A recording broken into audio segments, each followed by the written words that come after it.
It's an exciting time. And you might be asking, well, why? Why are we doing this? Well, Christchurch was itself a plant from Attenborough back in 1915. And St. Barnabas was a plant from Christchurch back in 1957. So we have a history, you could almost say a tradition of church plants in the parish. And we know that people who don't know Jesus, it can be difficult to join an existing church community.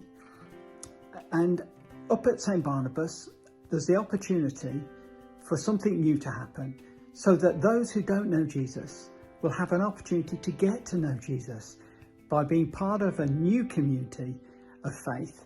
And that's the exciting development that's happening now. Ryan is up on location in Inhamnook, and he's ready to tell us more about what's happening and when. So over to Ryan. Thank you for listening.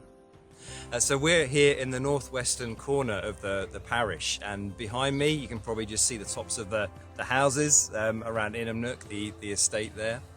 And this is where we're going to be starting a new community called The Orchard. And that name came about through prayer, really. And this all starts through prayer. It's all rooted in prayer. Christians have been praying in this place for decades, since the estate was first built. And here we are now at the beginning of God doing something new. And a couple of years ago, I was praying on the track just behind us here, and God just popped the words into my head of fertile ground. And so as a team, we've been praying that this place would once again become fertile ground. And it turns out that the land behind me and the estate itself was once covered in orchards, in apple orchards.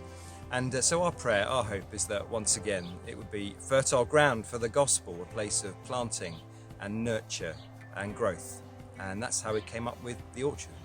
We're looking ahead to Pentecost, actually, as the kind of the birthday of the church, as a possible date when we might launch. And basically that means just starting public worship. Now, there's a few things to iron out, a few details to get sorted, and we're hoping to meet as a team very shortly to kind of work through those things before that happens.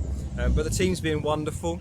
There's 18 of us, including adults and children, and that spans across 3 generations, which is just wonderful. And I love how God calls his church. You know, we don't make it, and God calls people from all sorts of different backgrounds and types of people who wouldn't normally be together, or we wouldn't necessarily choose each other, but it's so clear that God's called each one of those people to be part of what he's doing here. And last Sunday, Easter Sunday, we had a wonderful time where, as a team, we took a bit of a lead on an Easter celebration, threw a bit of a party, had a barbecue here and some games, and drank champagne, and we worshipped and prayed together, and just invited friends and neighbours from around us, from the streets around us here, people we've met over the sort of previous months and years. And that was a really important time as a team together, I think, and we kind of hope for loads more opportunities like that to share the good news.